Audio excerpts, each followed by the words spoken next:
Excellent guy. Yeah, Don McGahn's a really good guy. I knew he was going also, as you know. I had to approve it. Any concern about what he said to the Mueller team? No, none of it.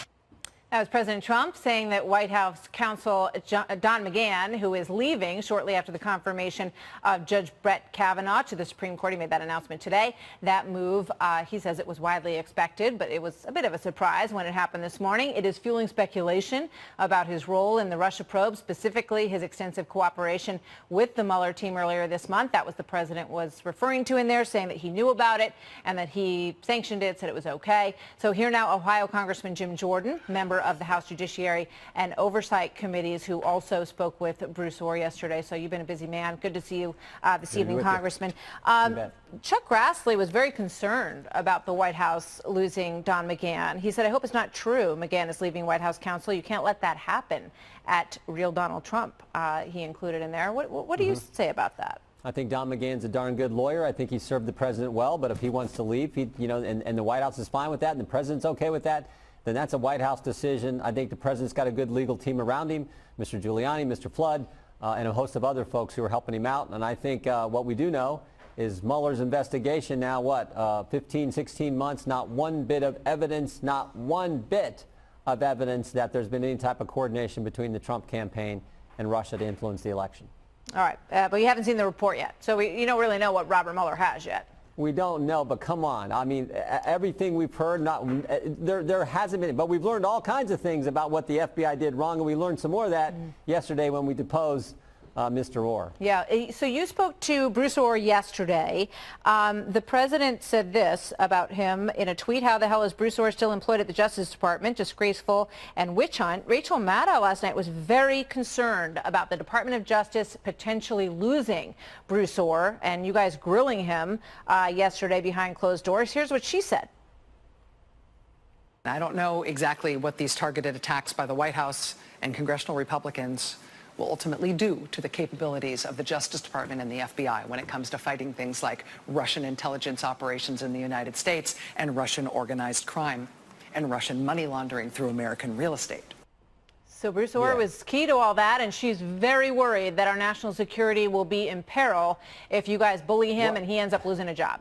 What we should be worried about is Bruce Orr, senior official at the Justice Department's wife, was working for the firm hired by the Clintons to put together the dossier. And we know the dossier was the key to all of this. And Bruce Orr, Peter Strzok told us in the hearing 5 weeks ago, Martha, Bruce Orr is the guy who funneled parts of the dossier to the FBI. His wife's working for the Oppo research firm Fusion GPS, who's been hired by the Clinton campaign.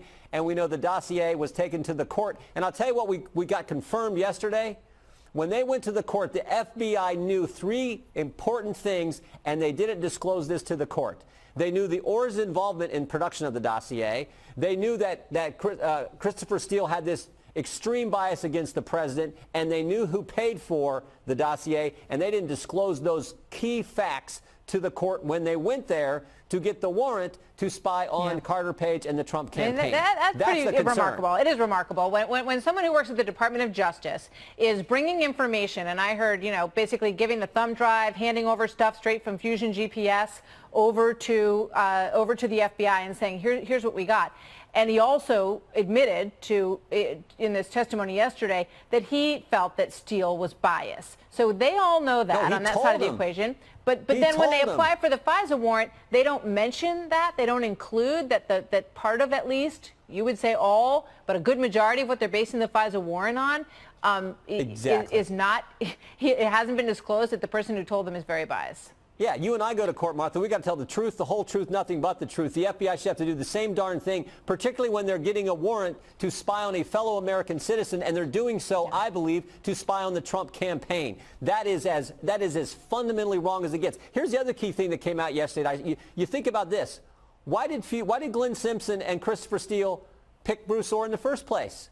Why'd they select his wife to come work for Fusion? They had a direct access. Chris Steele had direct access to the FBI. He was handing them parts of the dossier. Why did they also want to run it through Bruce Orr at the Justice Department? Good question.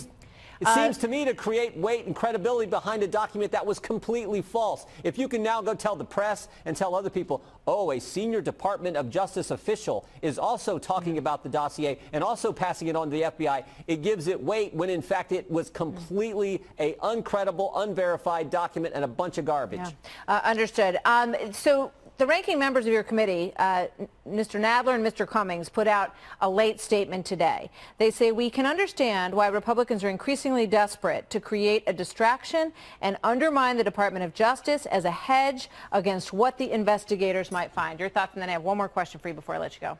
Desperate. Rachel Maddow and Mr. Cummings, Mr. Nadler need to look at the facts. Comey was fired. Andy McCabe lied 3 times under oath, faces a criminal referral, fired. Jim Baker, former chief counsel, demoted and then left. Lisa Page, FBI counsel, demoted, then left. Peter Strzok, deputy head of counterintelligence, demoted, then left. Sally Yates, fired. Bruce Orr, demoted twice. These are the key people who ran these investigations. Tell me any other time you've seen a federal agency where that has taken place with the key people at the top who ran the Clinton investigation and who started and ran the Russian investigation.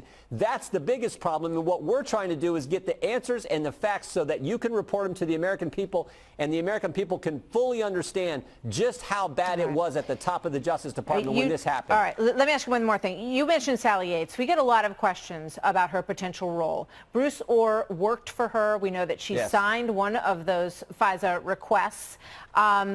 Did she come up yesterday, and did you learn any more about how they may be connected in any of this? Well, we're not supposed to. Yeah, we're not supposed to get into the specifics about it. I will tell you this: Bruce Orr did talk to key people in the Justice Department, particularly on the FBI side, people's names you've talked about, people's names who've been out there, and that was a revelation. And he talked to them early in this process. They were fully informed early on what was happening with this dossier. All right, we'll see where it goes from here. Congressman Jordan, thank you. Good to see you tonight. Bet, thank you. We did learn today for sure that when the FBI took the dossier to the secret court to get the warrant to spy on Carter Page, they didn't tell the court important facts like who paid for the document. They didn't tell the court about the Orr's involvement in producing the document. And they didn't tell the court that Christopher Steele had this extreme bias against President Trump. Important facts that they should have disclosed to the court. They didn't. Ohio Republican Congressman Jim Jordan reacting to Justice Department official Bruce Orr's closed-door testimony on Capitol Hill yesterday. This coming as Republicans from 2 House committees learned the FBI doubted the credibility of the salacious anti-Trump dossier that figured into obtaining a FISA warrant to wiretap former Trump campaign aide Carter Page. Andy McCarthy is a former U.S. attorney and a Fox News contributor, and while we all would have loved a camera to have been live in that room so we could have seen the lawmakers' questions to Bruce Orr, we are learning some of what was exchanged in that room. What do you make of what you know so far? Well, I'm pleased to hear, Sandra, that he appears to have answered a lot of the questions, although they're saying that there was some problem with not being able to recall things.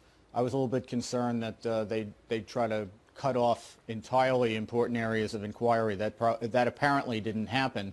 But, you know, there are a lot of questions about what the FBI and the Justice Department knew about the provenance of this information from Steele before they gave the application to the FISA court, whether they were straight with the FISA court when they were describing who Steele was.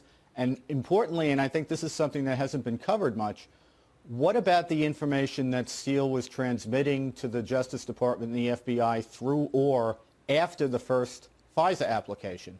Did they include that in the later ones and not tell the court where it was coming from? I'm sure we're going to hear a lot more about what was exchanged in that room, Andy. Meanwhile, Darrell Issa came on earlier, and he was talking about what exactly they learned when it came to Orr's explanation of that dossier. And he was one of the questioners in that room, and here's what he told us. One of the things that Bruce Orr said to us, and it took a little work to get it, was he clearly knew this was opposition research paid for by, quote, opponents to Donald Trump.